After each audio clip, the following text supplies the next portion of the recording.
ನಮಸ್ಕಾರ ವೀಕ್ಷಕರೇ, ಬ್ರಹ್ಮಾಂಡ ವಿಷಯ ಯೂಟ್ಯೂಬ್ ಚಾನೆಲ್ಗೆ ಸ್ವಾಗತ.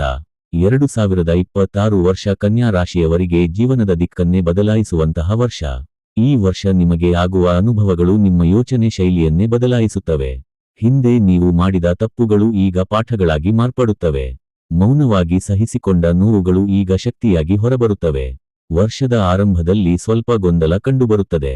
ನೀವು ತೆಗೆದುಕೊಳ್ಳುವ ನಿರ್ಧಾರ ಸರಿಯೇ ತಪ್ಪೇ ಎಂಬ ಸಂಶಯ ನಿಮಗೆ ಕಾಡಬಹುದು. ಆದರೆ ಈ ಗೊಂದಲವೇ ನಿಮ್ಮ ಬುದ್ಧಿವಂತಿಕೆಯನ್ನು ತೀಕ್ಷ್ಣಗೊಳಿಸುತ್ತದೆ. ಜನವರಿ ಮತ್ತು ಫೆಬ್ರವರಿಯಲ್ಲಿ ಮನಸ್ಸು ಅಶಾಂತವಾಗಿರಬಹುದು.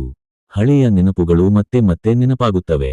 ಆದರೆ ಇದು ದುರ್ಬಲತೆ ಅಲ್ಲ, ಇದು ನಿಮ್ಮ ಮನಸ್ಸಿನ ಶುದ್ಧೀಕರಣ. ಮಾರ್ಚ್ ತಿಂಗಳಿನಿಂದ ನಿಮ್ಮ ಜೀವನ ನಿಧಾನವಾಗಿ ಸರಿಯಾದ ದಾರಿಗೆ ಬರುತ್ತದೆ. ನೀವು ನಂಬಿದ್ದವರ ನಿಜವಾದ ಮುಖಗಳು ಸ್ಪಷ್ಟವಾಗುತ್ತವೆ. ಅಗತ್ಯವಿಲ್ಲದ ಸಂಬಂಧಗಳಿಂದ ನೀವು ದೂರವಾಗಲು ಶುರುಮಾಡುತ್ತೀರಿ. ಇದು ನಿಮಗೆ ನೋವು ಕೊಡಬಹುದು, ಆದರೆ ಮುಂದೆ ನಿಮಗೆ ನೆಮ್ಮದಿ ನೀಡುತ್ತದೆ. ಉದ್ಯೋಗದಲ್ಲಿ ಕನ್ಯಾ ರಾಶಿಯವರು 2026ರಲ್ಲಿ ವಿಶೇಷ ಬದಲಾವಣೆಗಳನ್ನು ಕಾಣುತ್ತಾರೆ.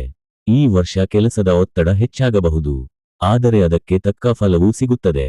ನಿಮ್ಮ ಶ್ರಮವನ್ನು ಮೌನವಾಗಿ ಗಮನಿಸುತ್ತಿರುವವರು ಇದ್ದಾರೆ. ಮಧ್ಯ ವರ್ಷದ ವೇಳೆಗೆ ಹೊಸ ಅವಕಾಶಗಳು ನಿಮ್ಮ ಮುಂದೆ ಬರುತ್ತವೆ. ಸ್ಥಾನ ಬದಲಾವಣೆ ಅಥವಾ ಕೆಲಸ ಬದಲಾವಣೆ ಸಾಧ್ಯತೆ ಇದೆ. ಮೊದಲಿಗೆ ಭಯವಾಗಬಹುದು, ಆದರೆ ನಂತರ ಇದು ನಿಮ್ಮ ಜೀವನದ ಅತ್ಯುತ್ತಮ ನಿರ್ಧಾರ ಎಂದು ನಿಮಗೆ ಅನಿಸುತ್ತದೆ. ವ್ಯಾಪಾರ ಮಾಡುವ ಕನ್ಯಾ ರಾಶಿಯವರಿಗೆ ಈ ವರ್ಷ ಕಲಿಕೆಯ ವರ್ಷ. ಲಾಭ ನಿಧಾನವಾಗಿ ಬರುತ್ತದೆ, ಆದರೆ ಬಲವಾದ ನೆಲೆ ಸೃಷ್ಟಿಯಾಗುತ್ತದೆ. ಹೊಸ ಪಾಲುದಾರಿಕೆ ಮಾಡುವಾಗ ಎಚ್ಚರಿಕೆ ಅಗತ್ಯ. ಎಲ್ಲರ ಮಾತು ನಂಬಬೇಡಿ, ನಿಮ್ಮ ಒಳಗಿನ ಧ್ವನಿಗೆ ಕಿವಿಗೊಡಿ.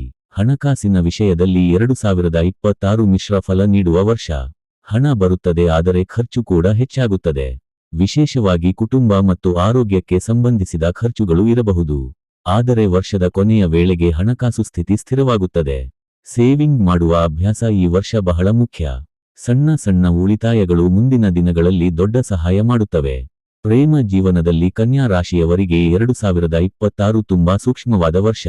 ನೀವು ಯಾರನ್ನಾದರೂ ಪ್ರೀತಿಸುತ್ತಿದ್ದರೆ ಅವರಿಂದ ಸ್ಪಷ್ಟತೆ ನಿರೀಕ್ಷಿಸುತ್ತೀರಿ. ಅಸ್ಪಷ್ಟ ಸಂಬಂಧಗಳು ಈ ವರ್ಷ ಮುರಿದು ಬೀಳುತ್ತವೆ. ನಿಜವಾದ ಪ್ರೀತಿ ಮಾತ್ರ ಉಳಿಯುತ್ತದೆ. ವಿವಾಹಕ್ಕಾಗಿ ಕಾಯುತ್ತಿರುವವರಿಗೆ ಈ ವರ್ಷ ಒಳ್ಳೆಯ ಸೂಚನೆ ಇದೆ. ವರ್ಷದ ಮಧ್ಯಭಾಗದಲ್ಲಿ ಮಾತುಕತೆಗಳು ನಡೆಯುವ ಸಾಧ್ಯತೆ ಇದೆ. ವಿವಾಹಿತ ಕನ್ಯಾ ರಾಶಿಯವರು ತಮ್ಮ ಸಂಬಂಧಕ್ಕೆ ಹೆಚ್ಚು ಸಮಯ ಕೊಡಬೇಕಾದ ವರ್ಷ ಇದು. ಸಣ್ಣ ವಿಚಾರಗಳು ದೊಡ್ಡದಾಗದಂತೆ ನೋಡಿಕೊಳ್ಳಬೇಕು. ಮಾತಿನ ತಾಳ್ಮೆ ಅತ್ಯಂತ ಮುಖ್ಯ. ನೀವು ಮೌನವಾಗಿದ್ದರೆ ಸಮಸ್ಯೆ ಪರಿಹಾರ ಆಗುವುದಿಲ್ಲ. ಮನದ ಮಾತು ಹೇಳಲು ಕಲಿಯಬೇಕು. ಕುಟುಂಬ ಜೀವನದಲ್ಲಿ ಜವಾಬ್ದಾರಿಗಳು ಹೆಚ್ಚಾಗುತ್ತವೆ. ಹಿರಿಯರ ಆರೋಗ್ಯದ ಬಗ್ಗೆ ಕಾಳಜಿ ಅಗತ್ಯ.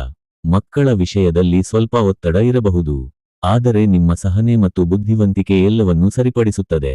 ಆರೋಗ್ಯದ ವಿಷಯದಲ್ಲಿ 2026 ಎಚ್ಚರಿಕೆಯ ವರ್ಷ. ಅತಿಯಾದ ಒತ್ತಡ ನಿಮ್ಮ ಆರೋಗ್ಯದ ಮೇಲೆ ಪರಿಣಾಮ ಬೀರುತ್ತದೆ. ನಿದ್ರೆ ಮತ್ತು ಆಹಾರ ಕ್ರಮವನ್ನು ಸರಿಪಡಿಸಿಕೊಳ್ಳಬೇಕು. ಮನಸ್ಸಿಗೆ ವಿಶ್ರಾಂತಿ ನೀಡುವುದು ಅತ್ಯಂತ ಅಗತ್ಯ. ಧ್ಯಾನ ಅಥವಾ ಪ್ರಾರ್ಥನೆ